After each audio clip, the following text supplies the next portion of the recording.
అడవి పక్షులకెవ్వడు ఆహారమిచ్చెను, అడవి పక్షులకెవ్వడాహారమిచ్చెను, మృగజాతికెవ్వడు మేత పెట్టే, మృగజాతికెవ్వడు మేత పెట్టే, వనచరాదులకు భోజనమెవ్వడిప్పించే, వన చరాదులకు అడవిలో జీవించే వారికి వనచరాదులకు భోజనమెవ్వడిప్పించే, చెట్లకెవ్వడు నీరు చెడిపోసే, చెట్లకెవ్వడు నీరు చెడిపోసే, స్త్రీల గర్భంబులను శిశువులనెవ్వడం పెంచే, ఫనులకెవ్వడు పోసే భరగ విషము, ఫనులకెవ్వడు పోసే భరగ విషము, మధుపాలికెవ్వండు మకరందమునరించే, మధుపాలికెవ్వండు మకరందమునరించే, పశువులకెవ్వడసగే బచ్చిపూరి, జీవకోట్లను పోషింప నీవే కాని, జీవకోట్లను పోషింప నీవే కాని, వేరు యొక్క దాతలేడయా వెతకి చూడా, వేరు యొక్క దాతలేడయా వెతకి చూడా, భూషణ వికాస శ్రీధర్మపుర నివాస, దృష్ట సంహార నరసింహ దురిత దూరా, దృష్ట సంహార నరసింహ దురిత దూరా. అయ్యో, అడవి పక్షులకు ఎవడు ఆహారం ఇస్తున్నారు? మీరు ఇస్తున్నారు, మనం ఇస్తున్నాం. మీది మీరే వండుకుంటున్నాడు. 2 గ్లాసులు 3 గ్లాసులు చిట్టాడు 2 చిట్టాడు. మృగజాతికి ఎవడు మేత పెడుతున్నాడు? మీ ఇంట్లో పెంచుకున్న ఆవు కంటే శ్రీనివాసరావు గడ్డి దొరికి పెడుతుంది. మురళి ప్రభు పాపం జాగ్రత్తగా చూసుకుంటాడు, గడ్డి అరేంజ్ చేసి. కానీ మిగతా వాటికి, ఆ వనంలో ఉన్న వాటికి, అడవిలో ఉన్న జంతువులకి ఎవరు అరేంజ్ చేస్తున్నారు? మీరా? కాదు కదా. లక్ష్మీమాతది కాదు. ఎవరు చేస్తున్నారు? రాజమణి మాత కాదు. భగవంతుడు చెప్తున్నారు. చెట్లకి ఎవరు నీరు పోసేది? మరి ఇప్పుడు గుట్ట మీద ఉన్న, ఇప్పుడు ఈ మీటి ముంగట ఉన్న చెట్లకైతే మనం నీరు పోస్తున్నాం. గుట్టల మీద ఉన్న చెట్లకి ఎవరు నీరు పోసారు? అడవిలో పెరిగిన పెద్ద పెద్ద వృక్షాలకు ఎవరు నీరు పోసారు? ఈ డోర్లు మీరు పెంచిన చెట్లతో చేసుకున్నారా నరేశ్వరం? కాదు కదా. ఇక్కడ వేసిన టేబుల్ మీరు పెంచిన చెట్లతో పోసారా? ఎవడు పోస్తే నీరు పెంచి తీసుకొచ్చి టేబుల్ చేసుకున్నాం? భగవంతుడే కదా. మరి భగవంతుని విషయం మనం అవునా కదా. లాజిక్ అంటే మన ముందే ఉంటాడు భగవంతుడు, మన చుట్టూ ఉంటాడు, కానీ మనకు అర్థం కాదు కదా. అర్థం చేసుకుంటే ప్రతి వస్తువులో భగవంతుడు ఉంటాడు. భగవంతుడు లేకపోతే మనం వేరేది. గడియ నిమిషము దాకా గడియ కూడా వెళ్ళదు. ఇంకా ఒక గడియ ఆపేస్తే అంటే గోవింద హరి గోవింద వెంకటరమణ గోవింద శ్రీనివాస గోవింద శ్రీ చిద్విలాస గోవింద గోవింద హరి గోవింద వెంకటరమణ గోవింద శ్రీ చిద్విలాస గోవింద. ఓకే, సో మనం మనది కాదు అలా కదా. ఇప్పుడు ప్రశాంత్ రావు ఉన్నారు, ఏడికాడికి సర గోసి పడేస్తారు. ఎందుకు? అందులో నుంచి మంచిని తీయడానికి. అందులో ఏదైతే పనికి వస్తుందో దాన్నే తీస్తారు. మిగతాది కూడా పనికి వస్తుంది. ఎందుకు?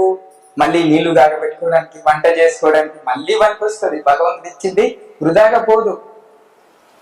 పోతుందా? పోదు. చూడండి ఎంత గొప్ప సాహిత్యం ఉంది. మన చుట్టూ భగవంతుడు ఉన్నాడయ్యా తెలుసుకోండి అని చెప్తున్నారు. మనం అనుకుంటున్నాం నా బలంతో నడుస్తున్నాం అనుకుంటున్నాం. తప్పు. నా బలంతో మాటలు వస్తున్నాయి అనుకుంటున్నాం, తప్పు. మనము నేను నిలబడుతుంది కాదు, భగవంతుడు నిలబెడుతున్నాడు. భగవంతుడు ఇలా కన్ను మూసుకుంటే మీ చాప్టర్ క్లోజ్. आपका चैप्टर नहीं है, सुंदर रूपा प्रभु का क्लोज हो गया, पेज बंद कर दो बुक. इज इट और नॉट? अपन क्या है कि మనకి అంత భగవంతుని చుట్టూ భగవంతుడి వల్ల నా జీవనం ఉందని యాక్సెప్ట్ చేయాలన్నంత పొగరులో మనం అందరం బతుకుతున్నాం. అహంకారంతో నిండిపోయి మనం అందరం జీవనం సాగిస్తున్నాం. అందరం అదే చెప్తున్నారు శేషప్పటి గారు. చెట్లకు ఎవరు పోస్తున్నారు? మీరు ఎవరు పోస్తున్నారు కదా? ఎవరు మీరు అనుకుంటున్నారు. మరి ఈ సమాజంలో భగవంతుడు ఉన్నారు కదా, మరి ఈ అసమానతలు ఎందుకున్నాయి? ఒకరు చిన్నగా, ఒకరు పెద్దగా, ఒకరు డబ్బుగా, ఒకరు డబ్బు లేనిగా, ఒకరు పేదవాడిగా, ఒకరు మిడిల్ క్లాస్ గా, ఒకరికి ఆహారం దొరికి, ఒకరికి బట్టలు దొరికి, ఎంతకున్నారు? అందరినీ భగవంతుడు సమానంగా చేసేయచ్చు కదా. ఇలా చేసేయచ్చా? చేయొచ్చు కదా. सब लोग ऐसा హ్యాండ్ దిక్క, అందరు మీ చేతులు చూపెట్టండి. మీ చేతికి ఎన్ని వేళ్ళు ఉన్నాయి? సమానం ఉన్నాయా? ఒకవేళ మీ చేతికి 5 వేలు సమానం ఉన్నాయనుకోండి, మీరు ముద్ద పెట్టుకోవస్తుందా? ఒకసారి ట్రై చేయండి. అన్నం తినొస్తా, ఏదైనా సరే తినొస్తుందా? ట్రై చేయండి ఒకసారి. సమానంగా పెట్టి తినొస్తుందా?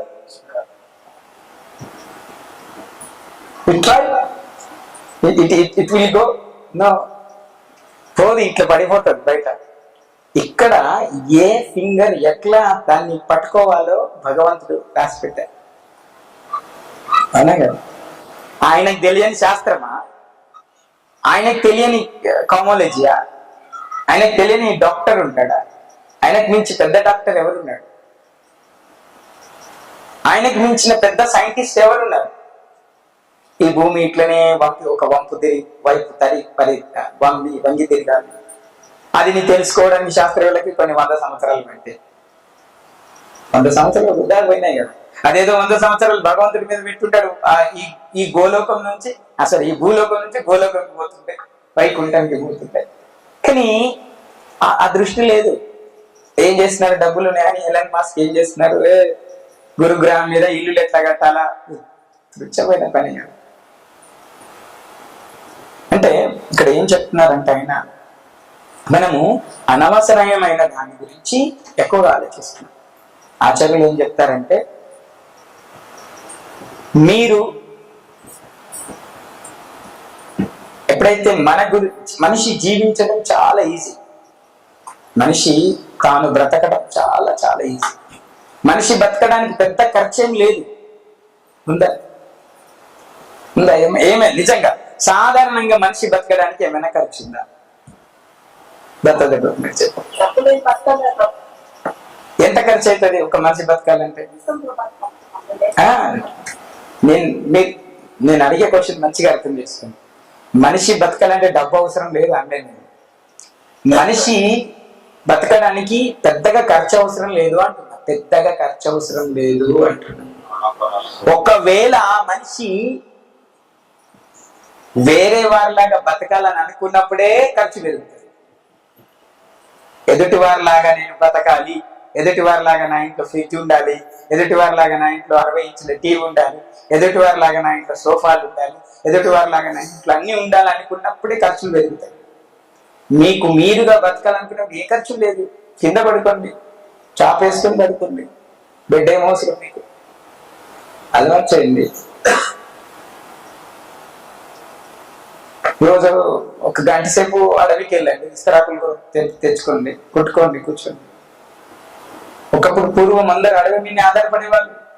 మా అమ్మమ్మతో మేము చీపురు కోస్తుంది, చీపురు కోసుకొచ్చి 5-10 చీపుర్లు జమ చేసి పెట్టి అది సంవత్సరం మొత్తం వస్తుంది.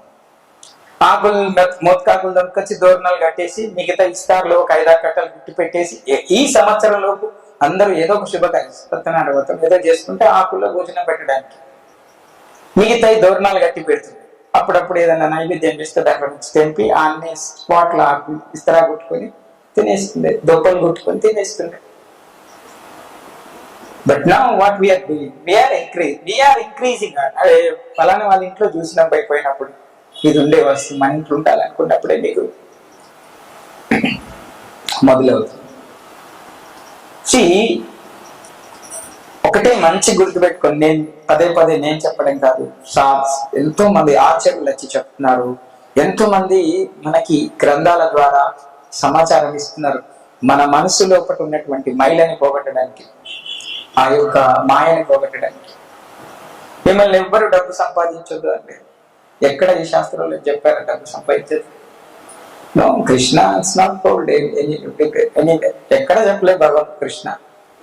డబ్బు సంపాదించండి, ధర్మంగా సంపాదించండి, డబ్బు సంపాదించండి, ఆరోగ్యం కోసం మాత్రం ఖర్చు పెట్టండి, డబ్బు సంపాదించండి, ఆధ్యాత్మికమైనటువంటి సేవలో దాన్ని ఖర్చు పెట్టండి. ఆరోగ్యం కోసం, ఆధ్యాత్మికం కోసం, రెండింటి కోసం ఖర్చు పెట్టమన్నారు భగవంతుడు. మీ విలాసమైన జీవితం కోసం ఎవరైనా ఖర్చు పెట్టమన్నారు. ఇక్కడ మనకు తెలియట్లేదండి, బయటకు వెళ్ళి చూడండి మీరు సిటీలో. మృగారి అని ఒక ఆయన ఉంటాడు. మృగారి ఎవరు? మృగారి. ఆయన ఏం చేశాడంటే వనం లోపల వేటగాడు. పక్షుల్ని వేటాడుతుంటాడు, పక్షుల్ని జంతువుల్ని వేటాడుతాడు. వాడు వేటాడి జీవనం సాగించుకుంటాడు. అక్కడికి వెళ్ళి ఆయన మాంసం అమ్మి చేసి దాన్ని అమ్మి వాటిని అమ్మి భోజనము పోషణ చేస్తాడు. వాడు జీవనం పోషణం చేసుకుంటే ఓకే, వేరే విధంగా ఉండేది. కానీ వాడు వేట చేస్తున్నప్పుడు ఒక రకమైన అధర్మమైనటువంటి ఆనందాన్ని పొందడానికి ప్రయత్నం చేసేవాడు. ఎలాగా? పక్షి దొరుకుతుంది అనుకుంటే దాని కన్నును పొడిసి అది కొట్టుకుంటుంటే ఆనందంగా ఆహాహా అని మంచిగా కొట్టుకుంటుంది. పూర్వము చిన్న ఉన్నప్పుడు మేము చేసేవాళ్ళం అట్లా. మేము చేసేవాళ్ళం ఆ మేకకి టపాసులు కట్టి, ఆ మేక తోకకి ఏమన్నా కట్టి, మేక మెడల ఏమన్నా వేసి వీఆర్ డూయింగ్ అంటే మనకి ఆ రకమైన మైండ్ సెట్ ఉంటుంది. మీరు ఆలోచించండి కదా. మరి ఆడు మురుగారే, ఆడికి ఇంకా ఎక్కువ ఉంటుంది. దాన్ని సగం సగం చంపి కొట్టుకుంటుంటే గిలగిల దేర్ ఫీలింగ్ హ్యాపీగా ఫీల్ అవుతుంది. అంత రాక్షసుడు అనమాట.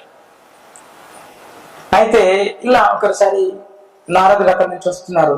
ఆ అడవిలో నుంచి వస్తుంటే ఒక దగ్గర కాలు, ఒక దగ్గర కన్ను, ఒక దగ్గర మెడ, ఒక దగ్గర ఇట్లా కనిపిస్తున్నాయి. అరే వీడెవడో చంపేస్తుండొచ్చు ప్రాణిని, కానీ ఇంత ఘోరంగా ఎందుకు చంపున్నాడు అంటే మరీ రాక్షసత్వం కదా అని చెప్పేసి చూసేసరికి అక్కడ ఆయన ఉన్నాడు. అని పిలిచారు, ఏమయ్యా ఏం పేరు? నీ పేరు? నా పేరు మృగారి. నువ్వు వేట చేస్తున్నావు, చేయరా బాబు, కానీ ఇలా ఎందుకు చేస్తున్నావు? మరి నేను ఇది చేయకపోతే నాకు భోజనం జ్ఞానికి దొరుకుతుంది. ఇందాక లక్ష్మీ మాత చెప్పి డబ్బు లేకపోతే ఎక్కడి నుంచి బతుకుతావు? వాడి వృత్తి అది కదా, ఆడు వేరే పని రాదు, వాడికి రాదు. మంచిగానండి. అప్పుడు నారద మాట్లాడినాడు, సరే నీ పోషణ నేను చేపిస్తా, నీ పోషణ నా బాధ్యత, నీకు పోషణ చేసే బాధ్యత నాది. కానీ ఈ వేట, ఈ హింస నువ్వు మానేయాలి. ఇక నేను చేసేదే నేను తిండి కోసం, ఇక తిండి నువ్వు పెడతానక నేను ఎందుకు చేస్తా? ఆరాంసే కూర్చుంటా. కూర్చో, ఇగో ఈ జపం మళ్ళా తీసుకో, జపం చేసుకుంటే వస్తు చెట్లు. ఆయన జపమాల తీసుకున్నారు, జపం చేస్తా కూర్చున్నారు. ఇక పొంగరంగా దృష్టిలో ఉంటారు. అది మొన్నటిదాకా ఉల్టుండే, ఇప్పుడు సీదా అయింది. ఏదైనా ఒకరోజు చూసారు, 2 రోజులు చూసారు, 3 రోజులు చూసారు, ఒక 2 రోజులు వస్తుకున్నాడు. ఆయన ఆకలి అవుతున్నది, నారద నన్ను మోసం చేసిండు, ఆకలి అవుతుందేమో పంపిస్తానే, ఏం పంపించకపోయా అని మనసులో అనుకుంటే, ఎవరో ఒకరు 2 రోజుల నుంచి చూసి అది సిన్సియర్ గా చెప్పని చేస్తున్నారు. పాపం వాడికి ఆహారం ఎవరిస్తారు? ఆయనకి మంచిగా అన్ని భోగు తయారు చేసుకుని వచ్చి, అయ్యా స్వామి అన్నమాట, స్వామి ఇగో ఇది నువ్వు తిను, ఇప్పటి నుంచి నువ్వే దిగల వరకు ఎన్ని టైమ్స్ తింటావు? 2 టైమ్స్ 3 టైమ్స్, 2 టైమ్స్ 2 టైమ్స్ నువ్వు చెప్పిన టైంకి నీకు భోజనం వస్తుంది. పో, ఎవ్రీ టైంకి స్వామికి భోజనం ఇచ్చిరాపో ఇచ్చారు. అట్లా ఊర్లో ఉన్న వాళ్ళందరూ అడిగి మంచిగా అనిపించి ఒక్కోళ్ళ తర్వాత ఒక్కోళ్ళు ఫుల్ మొత్తం ఇట్లా అన్ని భోగాలి. ఈ ఏం తినాలా ఆయనకి అర్థమైందా? అంటే అప్పుడు నారదుడు వచ్చిన తర్వాత అప్పటికి ఆయనకు అర్థమైపోయి, అంటే ఇందాక మనం మాట్లాడుతున్న దాని సబ్జెక్ట్ కి చెప్తున్నాం. మనం అనుకుంటున్నాము నేను పని చేయకపోతే నా పోషణ ఎట్లా జరుగుతుంది, కానీ పని చేయాలి. కర్మ చేయకుండా ఎప్పుడు ఉండద్దు.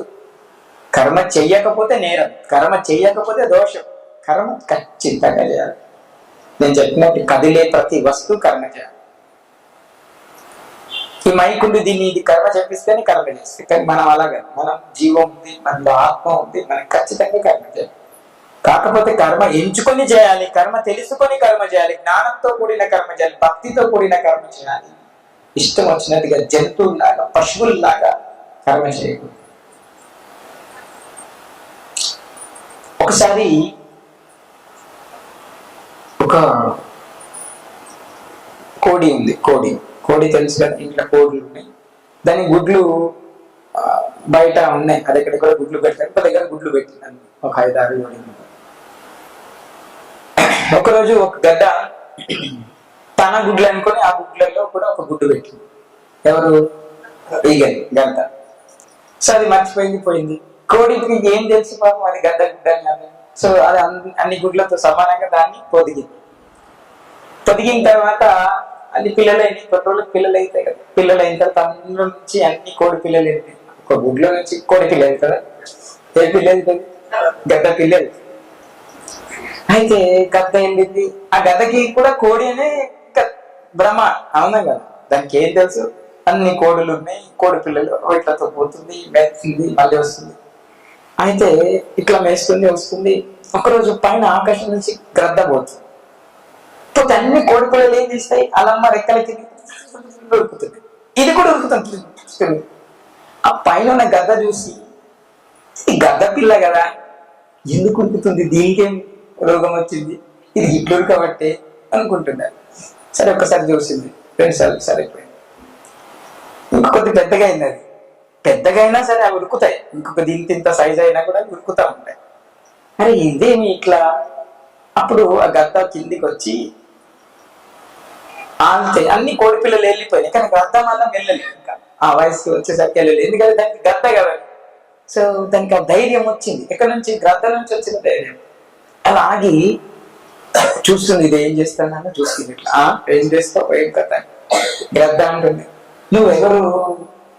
నేను కోడి పిల్లని. నేను కోడి పిల్లని. అవునా? మీ అమ్మ ఎవరు? ఒకటేట పోయింది, మా అమ్మాయి చూపిస్తుంది తినడానికి. అప్పుడు గద్ద చెప్తుంది, ఎవరే నువ్వు కోడి పిల్లవి కాదే అమ్మ, నువ్వు గద్దవి, నువ్వు గద్దకి సంబంధించిన సంతతివి, నువ్వు ఆకాశంలో ఎగరగలుగుతావంటే ఊకో, మామూలు గింతకంటే ఎగరదు, నేను ఎగరా అని చెప్తుంది. లేదయ్యా, నువ్వు ఎగిరేదానివి, నీకు వేటాడడం వస్తుంది, నీకు ఎగరడం వస్తుంది, నీ చూపు చాలా షార్ప్ గా ఉంటది, నీకు చాలా క్వాలిటీస్ ఉన్నాయి, అలాగే అవిట్లకు లేవు అంటే నేను నమ్మా. ఎంత కన్విన్స్ చేసినా కూడా కన్విన్స్ కాలే. కానీ తిరిగి మళ్ళా ఆ కోడి పిల్లలు ఒకటే పట్టి మళ్ళీ ఒక రోజు వచ్చింది, చాలా సార్లు చెప్పింది, నేను ఎగిరి తీయడానికి ప్రయత్నం చేసిన, ఆయన కూడా అది ఎగరలేదు కదా, అసలుకే అలా సోపతికి సెట్టుకోలేదు. సో దీనివల్ల మనకి ఏమర్థం అవుతుంది అంటే, చెప్తున్నాను, మృగారికి దీనికి దిక్కు ఎట్లయితే తన లోపట దాగి ఉన్నటువంటి ఆధ్యాత్మాన్ని ఆ యొక్క మృగారి ఎవరి చేత తెలుసుకున్నాడు జ్ఞానం? గురువుల చేత, శుద్ధ భక్తుల చేత, శుద్ధ వైష్ణవుల చేత, భగవత్ ఆరాధకుల చేత నేనేంటో నాలో ఏం దాగుందో ద్వారా తెలుసుకోబడ్డాడు. అట్లనే ఆ కోడి, ఆ గ్రద్దకు కూడా ఆ గ్రద్ద ద్వారా ఇంకొక గ్రద్ద ద్వారా చెప్పబడడం జరిగింది, అయ్యా నువ్వు ఇట్లా కాదు, నీ స్థితి ఇది కాదు, నువ్వు ఎగరాల్సిన వాడిని, నువ్వు వేటాడాల్సిన వాడిని, నువ్వు ఆకాశానికి రాజువు, నువ్వు పక్షుల్లో రాజువి, నువ్వు ఈ కోడి పిల్లల మధ్యలో ఉండద్దంటే దానికి అర్థం కాలే. అర్థం కాకపోతే అలానే జీవనం సాగించింది, చచ్చిపోయింది. మనం కూడా అంతే. మనమందరికీ భగవంతుని అర్థం చేసుకునేటువంటి తత్వం మనది, భగవంతుడితోనే ఉండాల్సినటువంటి అంశం మనది, భగవంతుని కైంకర్యంలో వెళ్ళజారేటువంటి గొప్ప స్థితి మనది. కానీ మనం అందరం ఏమనుకుంటున్నాం, నార్మల్, నేను ఇంతే, నాకు ఇంతే ఇచ్చింది భగవంతుడు, నేను ఇదే చేయాలి, పొద్దున్న లేసి ఇదే పని మనం అనుకుంటున్నాం. కానీ సమాజంలో ఎంతో మందికి జ్ఞానం లేదు, భగవంతుడితో ఉండాలనేటువంటి జ్ఞానం లేదు. భగవంతుడు ఎక్కడో, మనం ఎక్కడో, మనల్ని ఇట్లా ముట్టించిండు, మనం ఇదే పని చేయాలనేటువంటి గ్రద్ద భ్రమలో బ్రతుకుతున్నాం. కానీ మనం అందరం ఎలా బ్రతకాలి అంటే, భగవంతుడి యొక్క ఆరాధకుల్లాగా బ్రతకాలి. మనందరి యొక్క నిజస్థితి అదే. మనందరి నిజస్థితి ఏంటి తెలుసా? భగవంతుడి యొక్క ఆరాధకులు, భగవంతుడి యొక్క బిడ్డలం మనం అందరం. భగవంతుల్లాగా ఉన్నాం మనం కదా. కాబట్టి భగవంతుడి యొక్క మనం పుత్రులం, భగవంతుడి యొక్క పిల్లలం మనం అందరం. కాబట్టి భగవత్ ఆరాధకులం మనం అందరం. మన తండ్రిని మనం చూడాలి, మన తల్లిని మనం చూడాలి, మన ఆరాధన చేయాలి, జపం చేయాలి. అప్పుడే ఇప్పుడు ఎందుకు జపం పెట్టారు? ఎందుకంటే ఎంతసేపు జపిస్తుంటే ఇప్పుడు మీకు సినిమాలో చూపిస్తారు, ఒక మతిమరుపు ఉన్న పేషెంట్ కి పదే ఫోటోలు అవి జ్ఞాపకాలు చూపిస్తా ఉంటారు. ఎందుకు అంటే కనీసం తిరిగి వాడికి గతం గుర్తుకొస్తుంది. మనకు ఈ భగవంతుడి జపం ఎందుకు పెట్టారంటే లోతుల ఎక్కడో ఆత్మకి తెలుసు, ఆత్మకి పోవాలంటే ఎన్ని అడ్డంకులు ఉన్నాయి. 6 ఇంద్రియాలు 6 కర్మేంద్రియాలు, 5 ఇంద్రియాలు 5 కర్మేంద్రియాలు, అవునా? 5 ఇంద్రియాలు 5 కర్మేంద్రియాలు, దాని తర్వాత మనస్సు, అవునా? ఆ మనస్సు తర్వాత బుద్ధి, ఆ బుద్ధి తర్వాత అహంకారం తర్వాత అప్పుడు ఆత్మ. ఇవన్నీ మనం దాటుకుంటూ పోవాలి, అప్పుడే మనకి ఆత్మ గురించి తెలుస్తుంది. అలా దాటుకుంటూ పోవడానికి మనకి భగవంతుడు జపించారు, ఆచార్యులు జపించారు, భగవంతుడి నామాన్ని జపించారు. ఎందుకు మరి ఈ నామం జపించాలి? మళ్ళీ కొద్దిగా ముందుకు వచ్చి ఎందుకు వెళ్దాం. ఎందుకు చెప్పారంటే ఆచార్యులు మంచిగా చెప్తున్నారు. ఏమని చెప్తున్నారంటే ఒక్కొక్క యుగానికి ఒక ధర్మం ఉంటాయిగా. కృతయుగం అంటే సత్యయుగం. ధ్యాయతో విష్ణు అంటే కృతయుగంలో ధ్యానం చేసేవాడు. త్రేతాయం యజతోమకే, త్రేతాయుగంలో యజ్ఞయాగాదులు చేసి భగవంతుడితో సంబంధం కలుపుకునేవాడు. ద్వాపరే పరిచర్యాయ, ద్వాపరయుగంలో విగ్రహారాధన, అభిషేకాలు చేసేవాడు. మీరు అనుకోవచ్చు ఇప్పుడు కూడా చేస్తున్నారు కదా. ఇప్పుడు లేదు, ఈ కలియుగానికి అవి లేవు. ఎందుకంటే మనము గంటలు అభిషేకాల్లో పాల్గొనలేదు. పూర్వము బ్రాహ్మణులు ఎలా ఉందంటే మంత్రంతో అగ్ని పుట్టించేవాడు. ఇప్పుడు పుట్టిస్తారా? అగ్ని పెట్టలేకపోతే ఏం వెలుగు? అంటే భౌతిక స్థితి లేకుండా ఏం వెలుగు? ఉన్నారు, ఇప్పటికి ఉండేవాళ్ళు ఉన్నారు. పద్ధతి ద్వారా అగ్నిదేవిని ఆహ్వానిస్తారు. కానీ స్వయంగా శాస్త్రం చెప్తుంది కదా యుగ ధర్మం ఏంటి, ఈ యుగంలో భగవంతుడితో సంబంధం ఎలా కలిగి ఉండాలో భగవంతుడు శాస్త్రం చెప్తుంది. ఆల్రెడీ కృతయుగంలో ఎలా సంబంధం కలిగి ఉన్నారు, వాళ్ళకి 1,00,000 సంవత్సరాల ఆయుష్ ఉంటుంది. వాళ్ళు పోయి 10,000 సంవత్సరాలు 20,000 సంవత్సరాలు తపస్సు చేసిన ఇంక 80,000. మనకు లేదు కదా 100 సంవత్సరాలు. అందులో సగం పడుకున్న దానికి 50 సంవత్సరాలు పోతాయి, పనులు తొమ్ముకోవడానికి, స్నానం చేయడానికి, బట్టలు మార్చుకోవడానికి, వీటికన్నిటికి ఒక 10 సంవత్సరాలు అవుతాయి. లాస్ట్ మంచిగా బతికేది 5 సంవత్సరాలు 10 సంవత్సరాలు. ఈ 5-10 సంవత్సరాలు కూడా మనం సిగరెట్ తాగడానికి కొద్ది సమయం, మద్యం తాగడానికి కొద్ది సమయం, పార్టీలు చేసుకోవడానికి కొద్ది సమయం, అనవసరమైన విషయాలను చర్చించడానికి కొద్ది సమయం.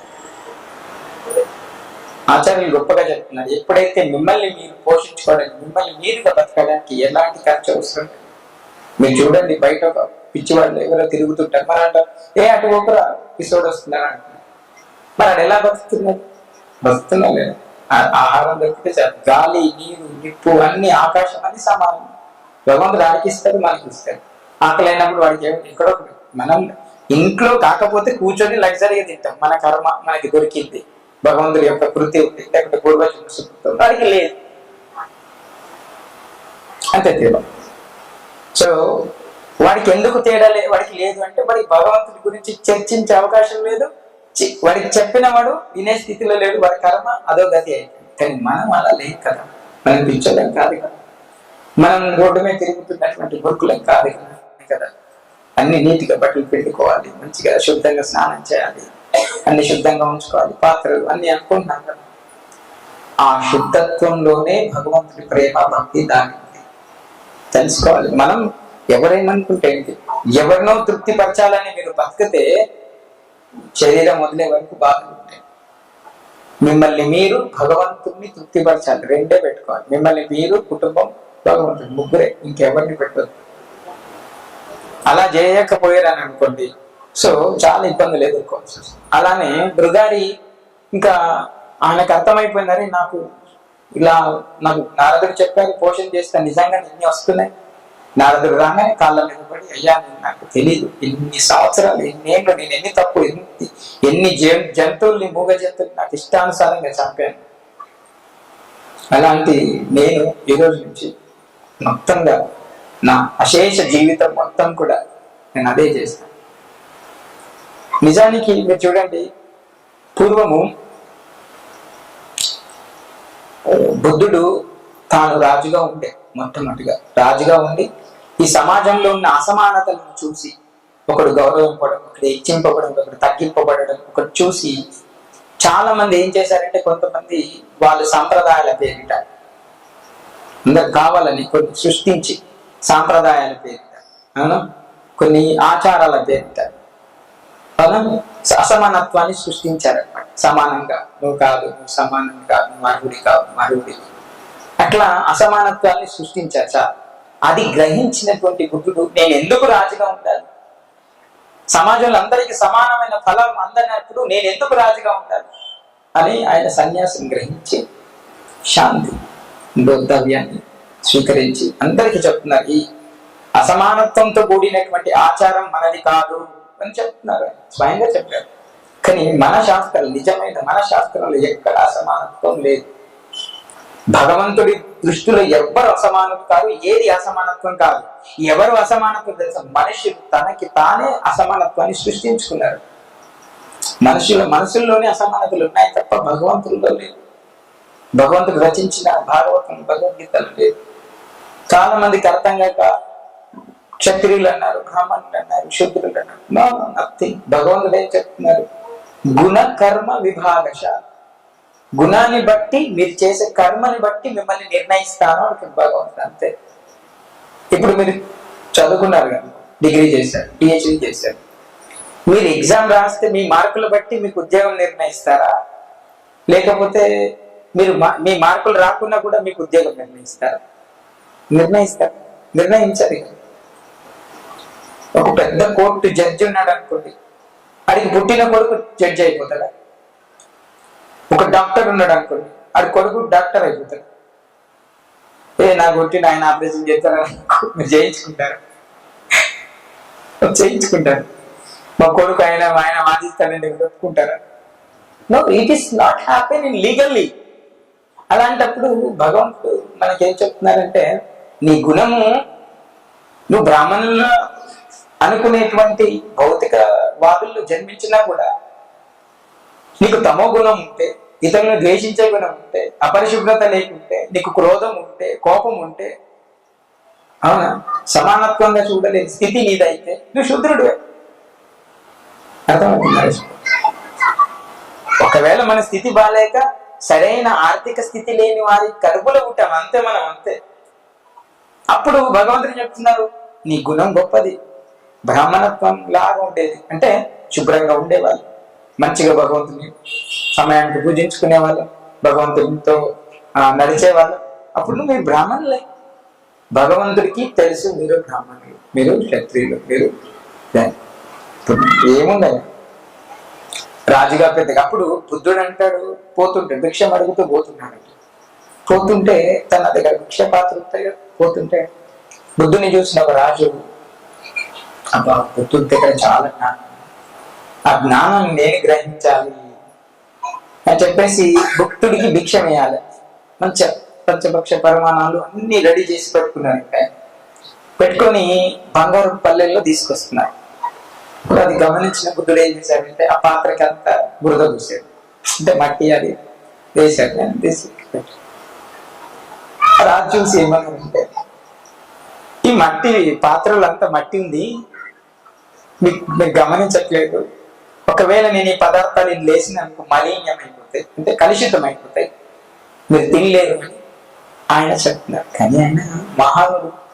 ఇట్లా సత్సంగానికి వస్తుంటే వింటూ ఉంటే మీరు అనుకోదు, మీరు కూడా తపస్యలో ఉన్నారు, మీరు కూడా శ్రవణం చేయడం, భగవంతుడి శ్రవణం చేయడం కూడా తపస్సే.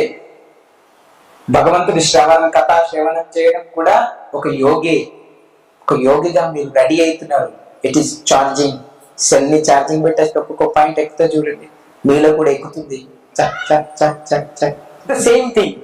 అప్పుడు ఆయన అన్నాడంట, సరే మీకు కేవలం మీకేం కావాలి, మీరు నాకు ఇన్ని ఇస్తా అంటున్నారు.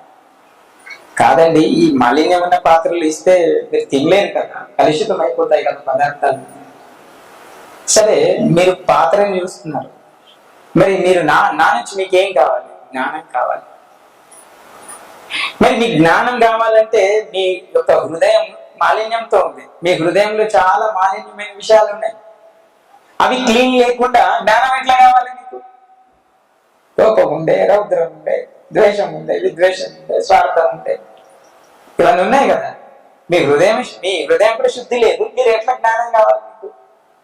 అవునా కదా? అంటే అప్పుడు ఆ రాజు అర్థం చేస్తున్నారు, అందరికీ అర్థం కాదు, అందరూ ఆధ్యాత్మిక స్థితి వైపు వచ్చేవాళ్ళు కాదు. మీరు వస్తున్నారంటే మీకు సుకృతం ఉంది, దాన్ని మీరు క్యాచ్ చేసుకోవాలి. మీకు సుకృతం ఉంది, భగవంతుడు పదే పదే పదే పదే ఇన్విటేషన్ పంపిస్తున్నాడు, పదే పదే మీకు ఎవరి ద్వారా చెప్పిస్తున్నాడు, పదే పదే మీకు గుర్తు తెప్పిస్తున్నాడు భగవంతుడు. ఈరోజు ప్రోగ్రామ్ ఉంది, ఈ రోజు రావాలి, ఈరోజు ఇది ఉంది, అది ఎందుకు మీకు మాత్రమే తెలుస్తుంది. భగవంతుడు మిమ్మల్ని ఫిక్స్ చేసి మీకు మిగతా వాళ్ళు ఎందుకు తెలియదు? Because Krishna is likely to select every time. Select చేస్తున్నారా వస్తున్నారు కనుక ఎవరైనా ఆకలిగా ఉన్న వాళ్ళకి, తినే వాళ్ళకి భోజనం పెడుతూ ఉంటారు. ఇంకా నాకు చాలు అన్నవాడికి ఎన్ని పరిమాణాలు పెడతారు, వద్దు అన్నవాడికి పెట్టరు. ఆకలి భగవంతుడి పైన ప్రేమతో కూడిన ఆకలి, భక్తితో. నేనేమంటున్నానంటే మనం అందరం భగవంతుడి పట్ల అభిమానాన్ని పెంచుకుంటే ఏమవుతుందంటే ఇల్లు చాలా చక్కగా ఉంటుంది, ఇంట్లో శాంతి ఉంటుంది, ఆనందం ఉంటుంది. మీరు ఆగమాగం తృణప్రాయమైన జంతులాగా బతికేటువంటి జీవితం మీకు ఉండదు.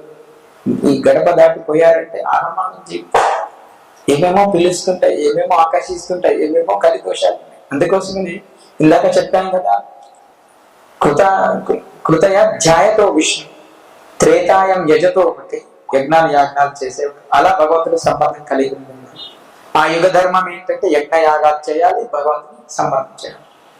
కృతయుగంలో తపస్సు చేయాలి, వాళ్ళు అది చేయాలి.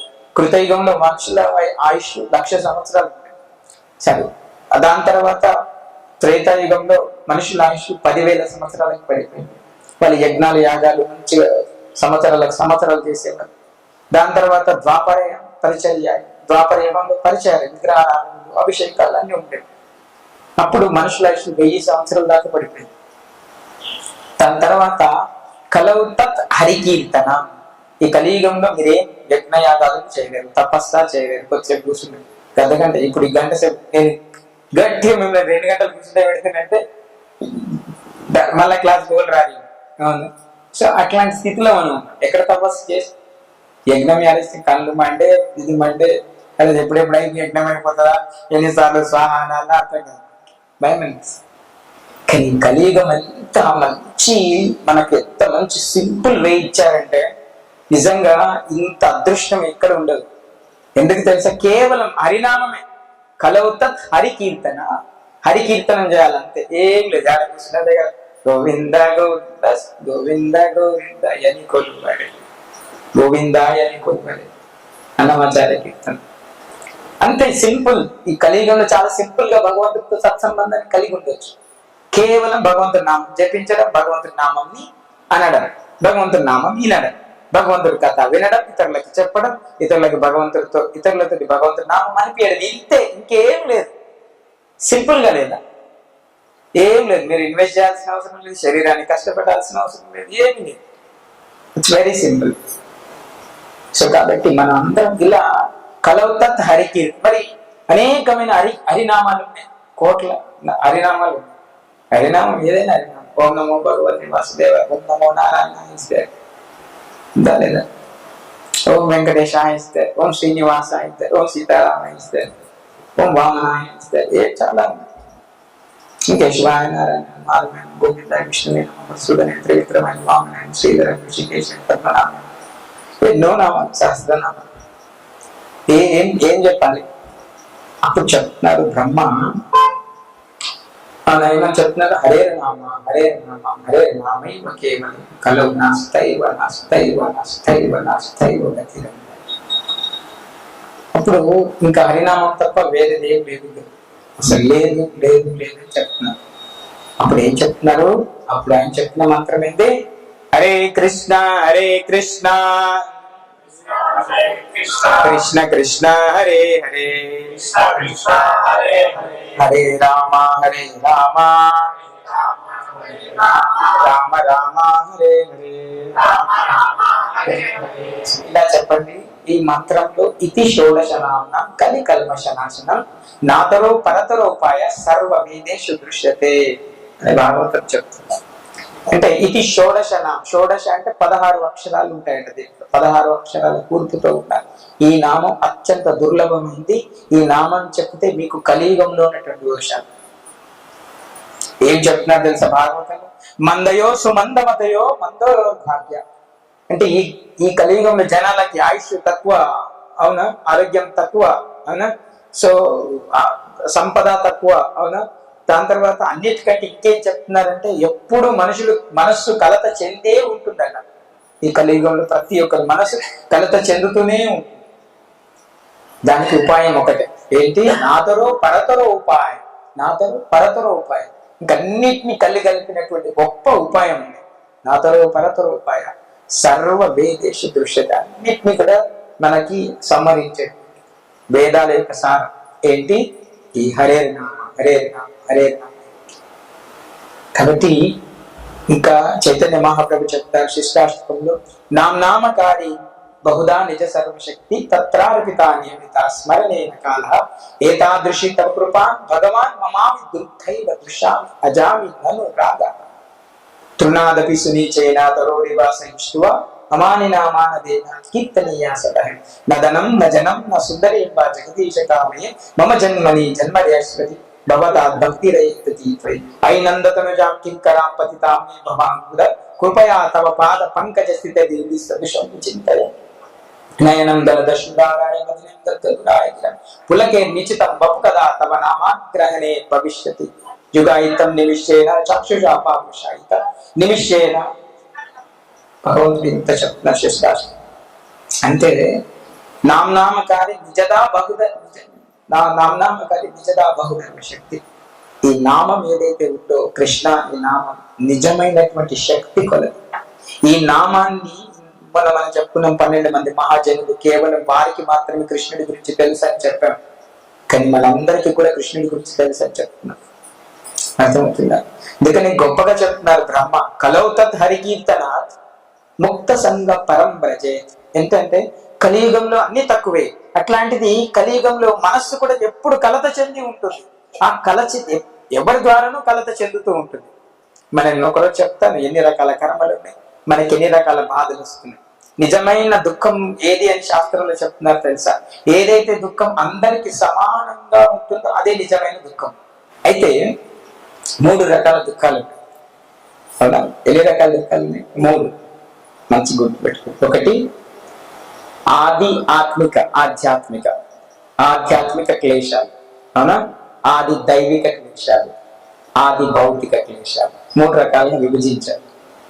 ఆధ్యాత్మిక, ఆది దైవిక, ఆది భౌతిక.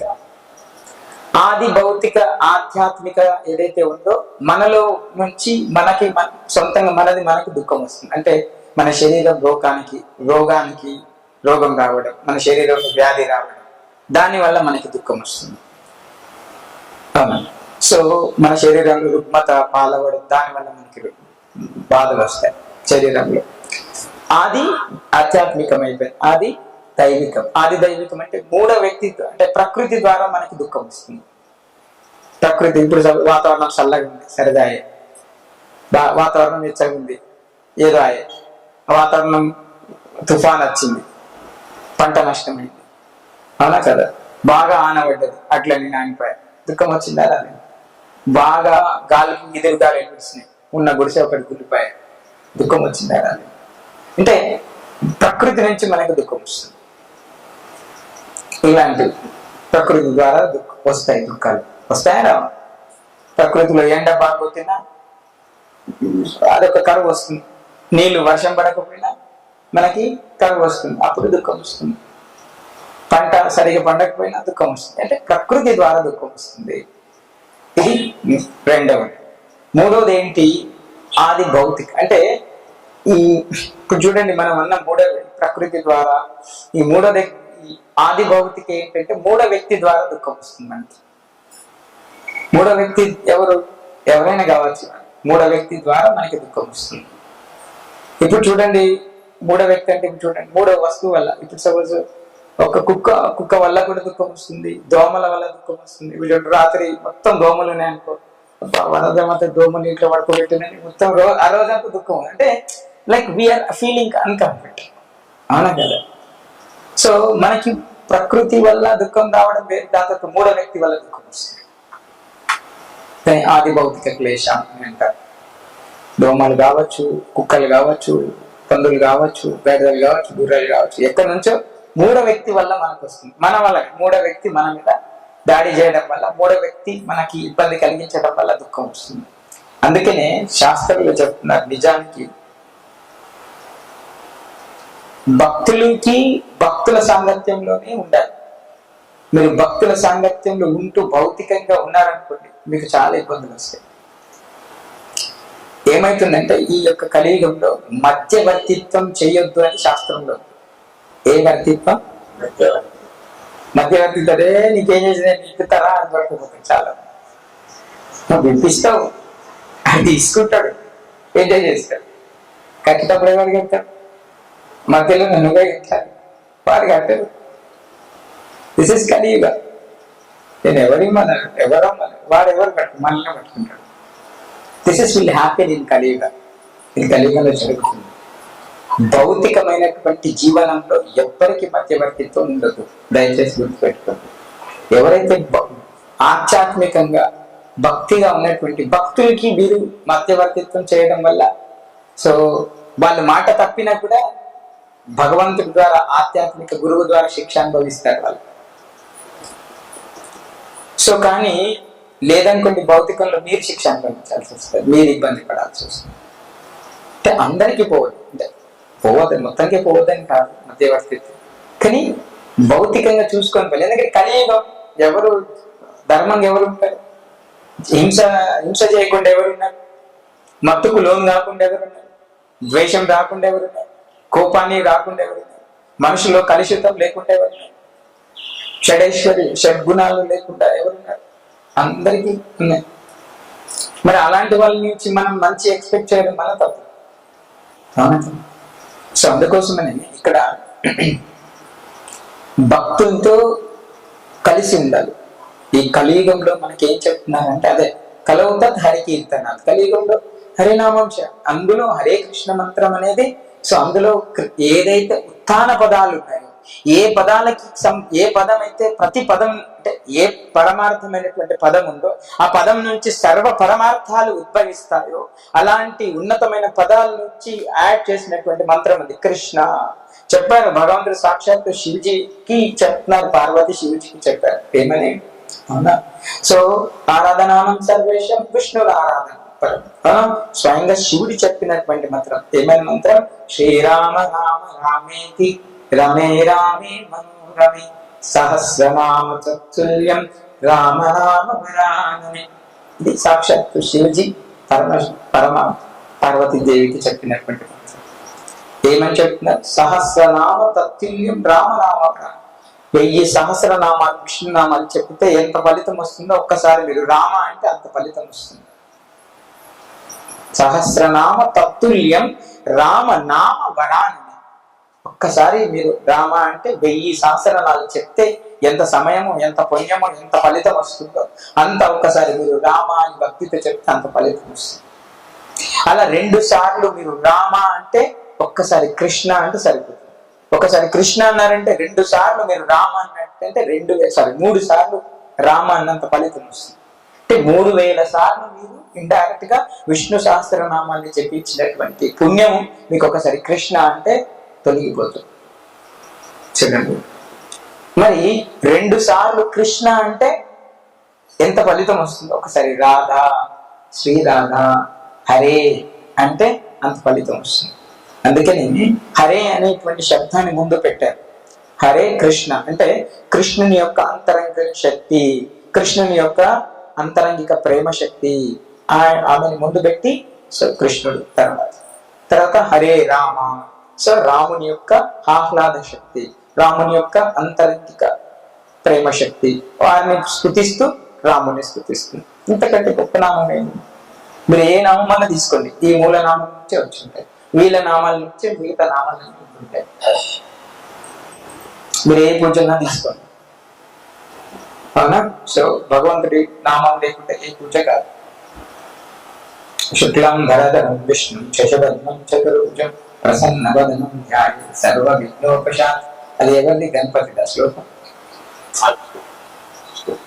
శ్లోకం లేకుండా పూజ చాలు చేస్తారా? ఆచమనం ఎట్లా చేస్తారు? మీరు ఏ పూజకైనా ఆచమనం ఎలా చేస్తారు? ఓం కేశవాయ నమః, ఓం నారాయణాయ నమః, ఓం మాధవాయ నమః, గోవిందాయ నమః, విష్ణవే నమః, ఓం సూదరాయ నమః, ఓం త్రివిక్రమాయ నమః, ఓం వామనాయ నమః. అందరికీ ప్రభు తెలుసు కదా. అవును, ఎవరి మంత్రాలు చెప్పి చేస్తారు? కృష్ణ. అపవిత్రంగా ఉన్న ప్రతి వస్తువును పవిత్రంగా ఎవరి నామం చెప్పి చేస్తారు? అపవిత్ర పవిత్రో సర్వావస్థాగతోపి యత్ స్మరేత్ పుండరీకాక్షం పుండరీకాక్షం పుండరీకాక్షం. किसका नाम है? पुंडरीकाक्ष, विठल जी का नाम, कृष्ण का नाम. इज इट और नॉट? ఎండింగ్ లో మళ్ళీ భగవంతుడి నామం పెట్టి ఎండ్ చేస్తారు. తత్ర యోగేశ్వర కృష్ణో యత్ర పార్థో ధనుర్ధర తత్ర శ్రీ విజయో భూతి ధ్రువానే దుర్మతిర్మమ.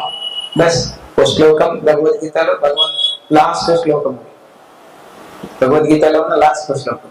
సమझ?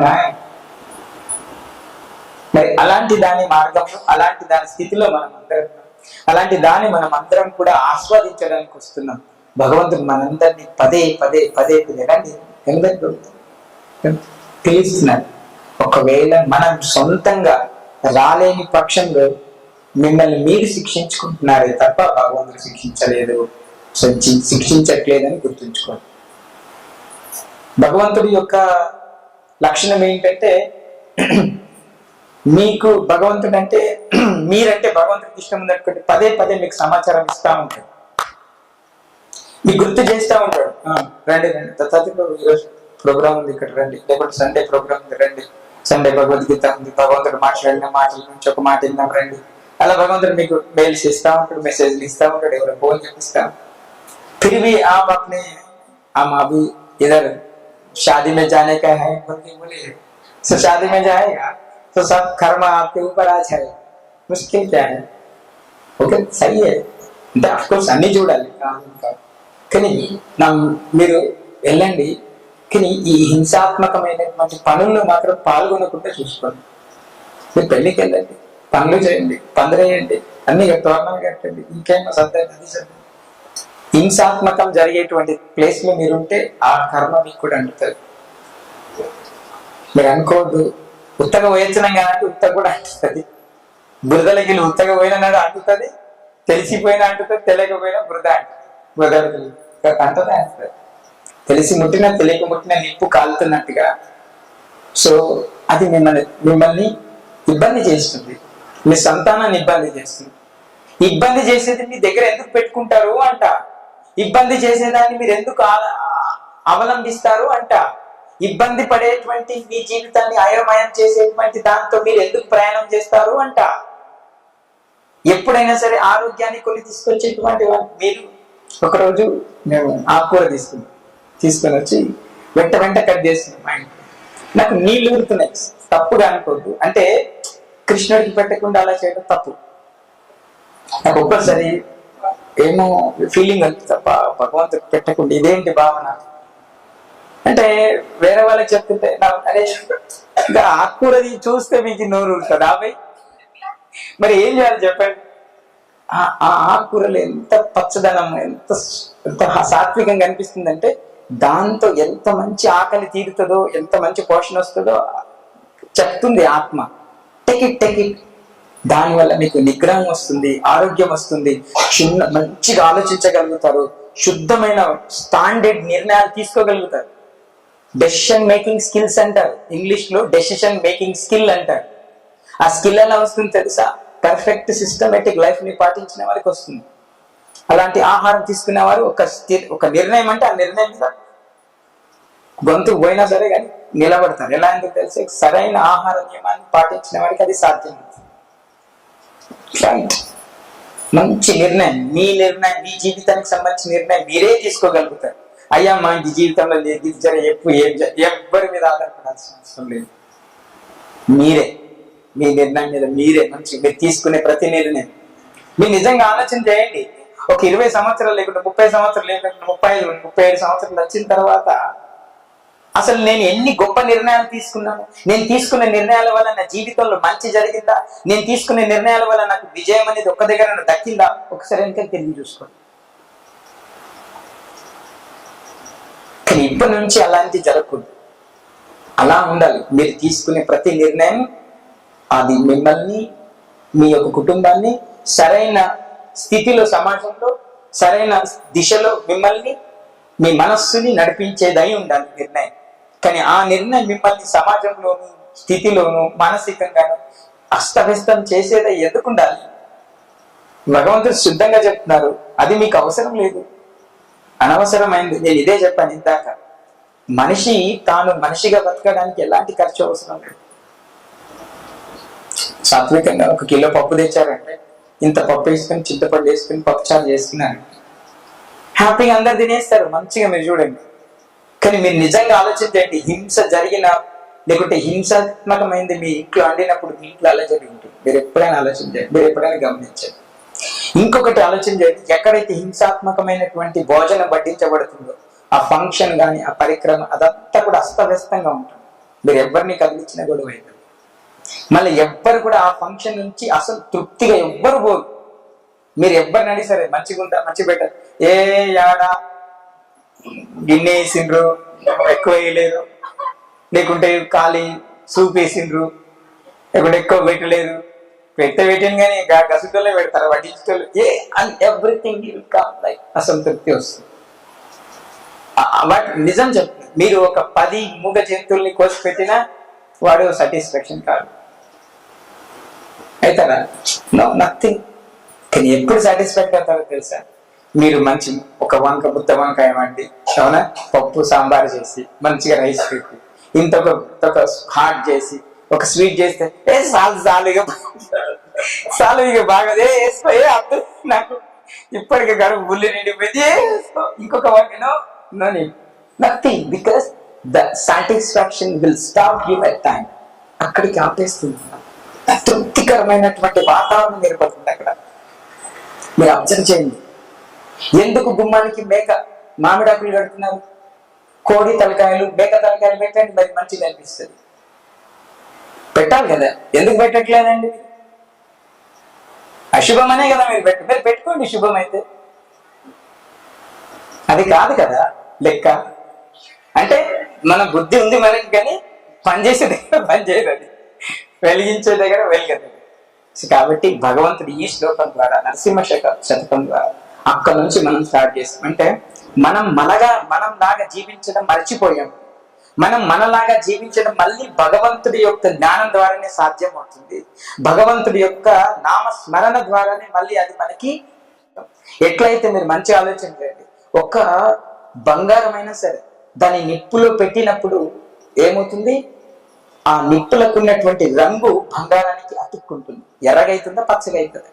జపంగా అవుతుంది. ఒక ఇనుముని మీరు నిప్పుల్లో పెట్టి కాల్చినప్పుడు ఆ నిప్పులకు ఉన్నటువంటి రంగు అంతా కూడా, ఆ స్వాదనం అంతా ఆ ఇనుముకు అంటుకుంటుంది. అప్పుడు ఆ ఇనుముని మీరు ఎలా కొడితే అలా తయారవుతుంది. మనం కూడా అంతే.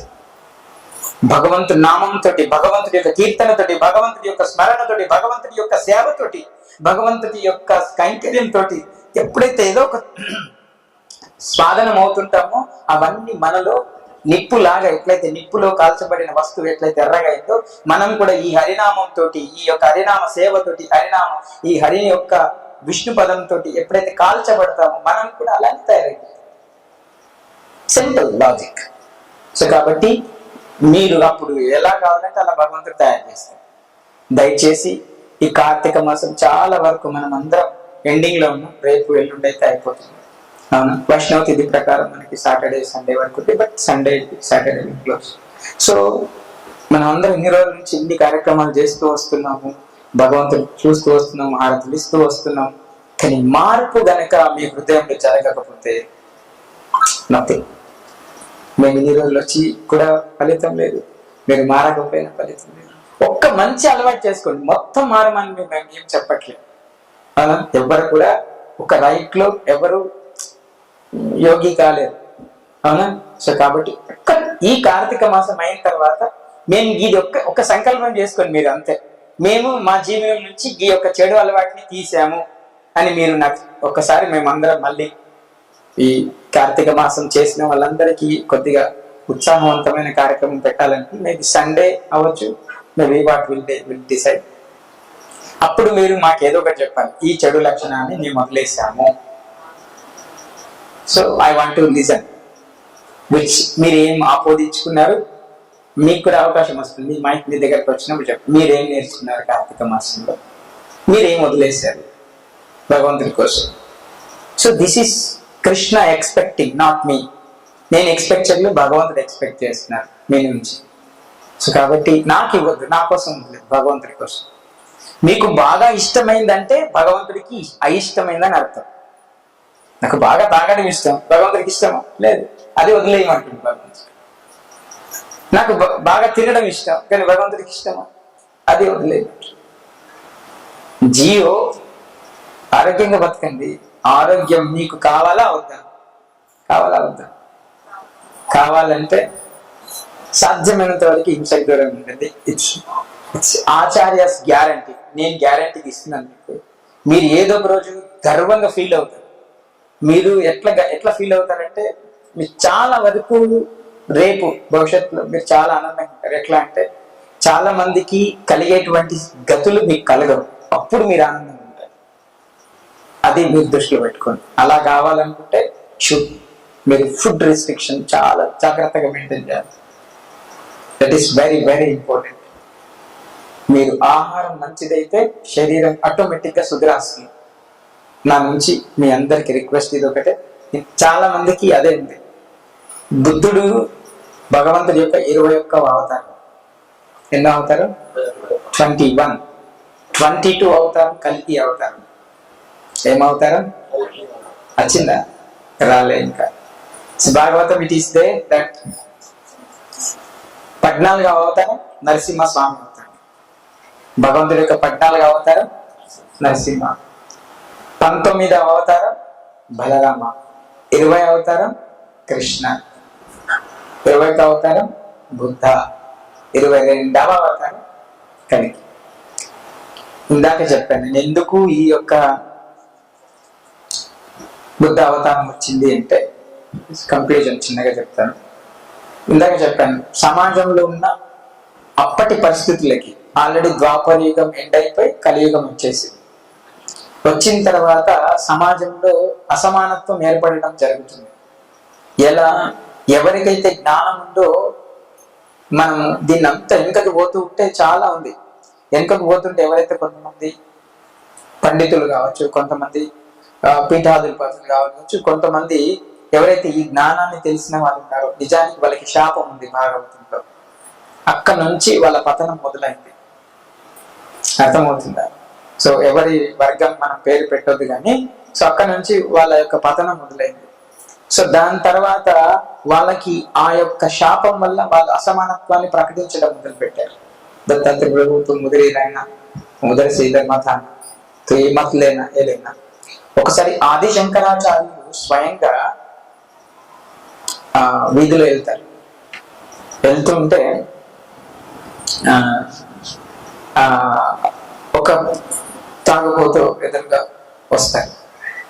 అది ఎవరు? శివజీ స్వయంగా తాను అపౌనం చేసుకొని చెక్ చేద్దాము అంటే, సమాజంలో ఆ అసమానత్వం ఉంది.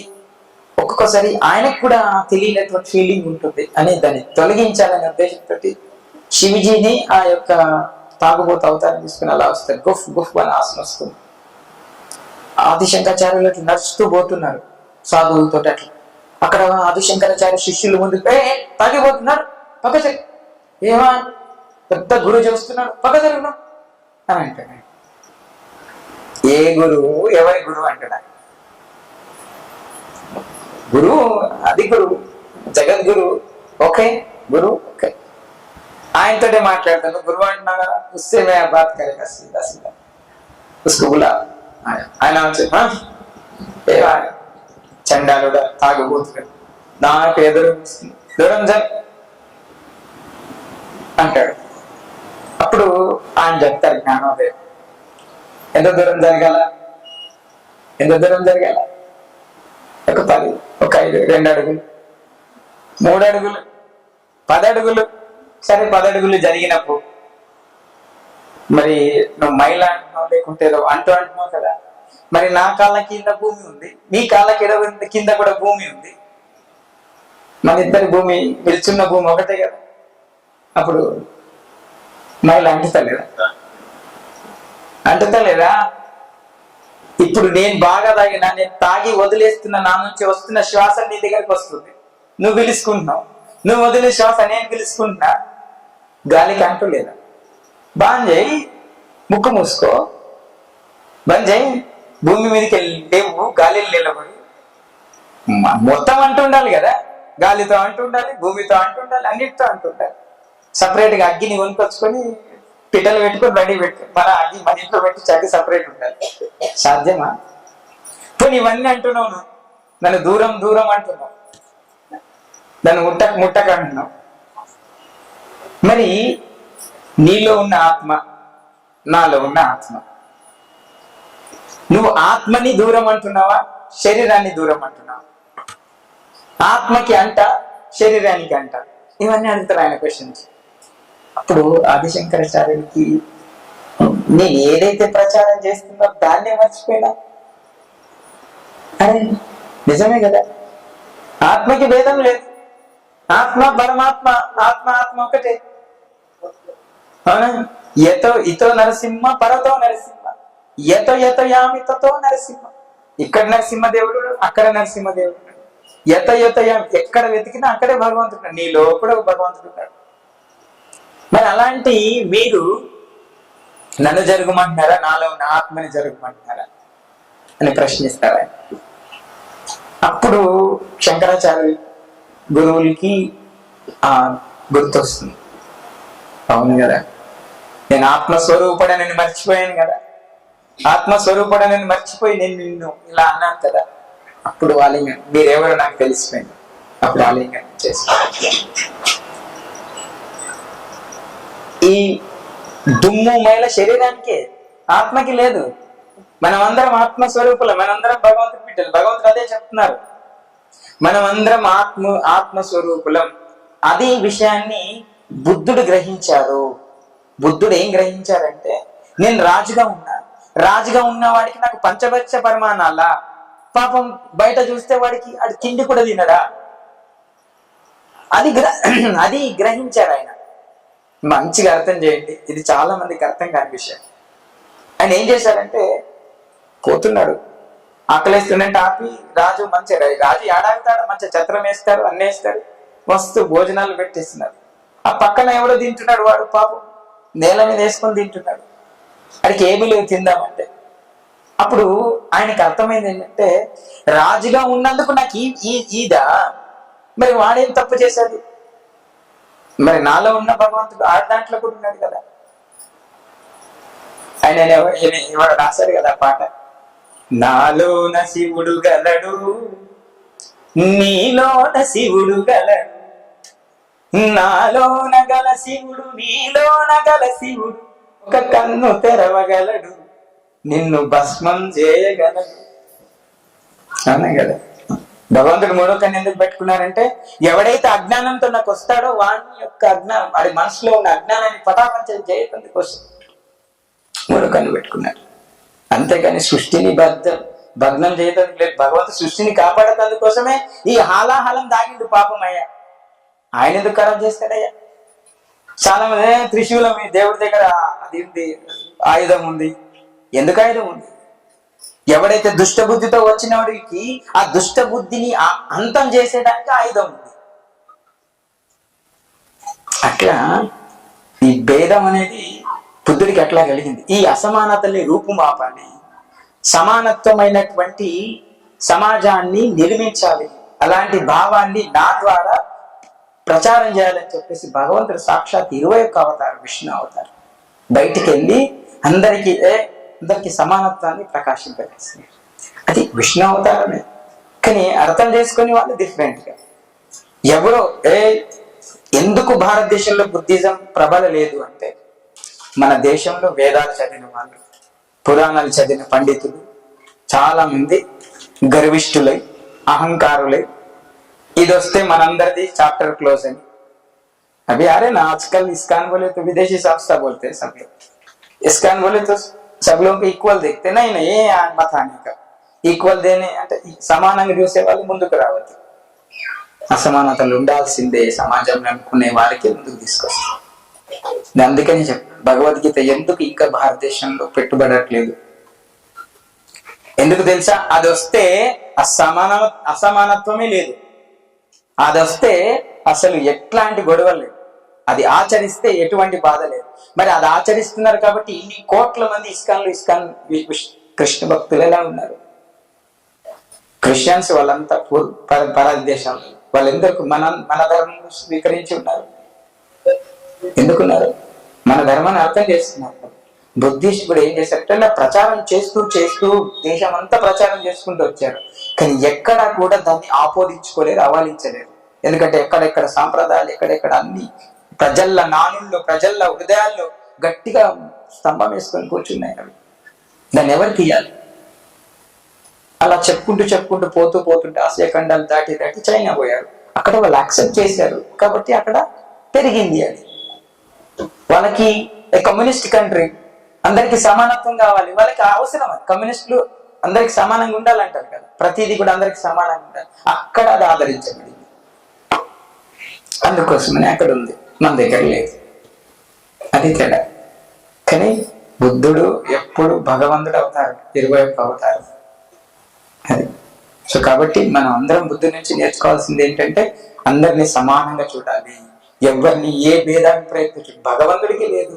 సమాజం, కులం, మతం భేదాభిప్రాయం మనకెందుకు ఉండాలి? మీకుందంటే భగవంతుడిని మీరు తలవడానికి అర్హత కాదు అని అర్థం. ఈ భేదం ఉంది అంటే, కులం భేదం ఉంది, మతం భేదం ఉంది, వర్గం భేదం ఉంది అంటే మీరు అర్హులు కారు ఇంకా భగవంతుని పూజించడానికి, భగవంతుని అనడానికి అర్హులు కారు. ఎవరికైతే ఎలాంటి భేదం లేదో వాడు భగవంతుడికి చెందినవాడు. ఎందుకంటే భగవంతుడి అంశం ఏంటి? శుద్ధమైంది. అది స్వయంగా అన్నమాచార్యులు కూడా చెప్పారండి. ఏమని చెప్పారు? నిండార రాజు నిద్రించో నిద్రయునొకటి, అండనే బంటు నిద్ర అదియునొకటి, మెండైన బ్రాహ్మణుడు మెట్టు భూమి ఒకటే, చండాలుడుండేటి సరి భూమి ఒకటే. ఎంత బాగా చెప్తున్నారు. కడగి ఏనుగు పైన కాయు ఎండొకటి, పొడమి సునకము పైన పొలయు ఎండొకటి. ఎంత మంచి చెప్తున్నారు చూడండి. ఏనుగు మీద కాసేండ, సునకం మీద కాసేండ సేమ్. కడుపుణ్యులను పాప కర్ములను సరిగావా జడియు శ్రీ వెంకటేశ్వరు నామముకటే,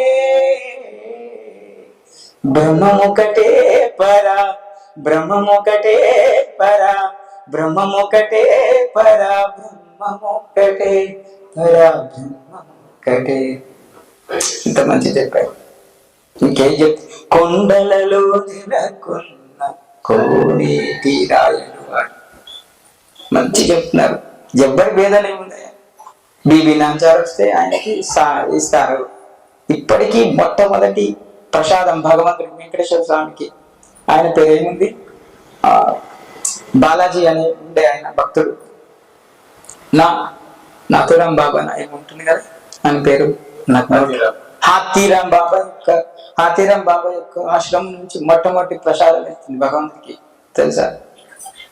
వీడును భగవంతుడికి లేదు ఎలాంటి అభిప్రాయం. సో కాబట్టి మనం దయచేసి అలాంటి భేదాలు పెట్టుకోకండి. మీరు భగవంతుడి మీద భక్తిని పెంచుకోవడానికి రండి. ఈ అసమానతలన్నీ తీసేసి శాస్త్రాన్ని అందరి హృదయాలకి అత్తుకునేలాగా తీసుకురావడమే మా ప్రయత్నం.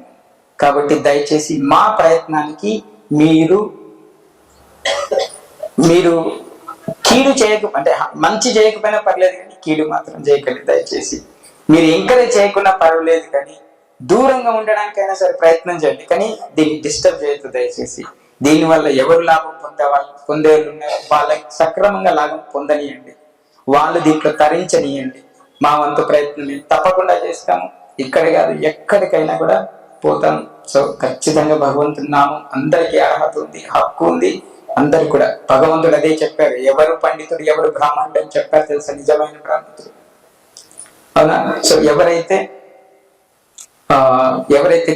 కుక్క మాంసాన్ని, పండితుడిని బ్రాహ్మణుని కుక్క మాంసాన్ని వండుకుని తిని వాడిని ప్రతి ఒక్కరిని సమానంగా చూస్తారు, వారు నిజమైన పండితుడు అని చెప్పారు.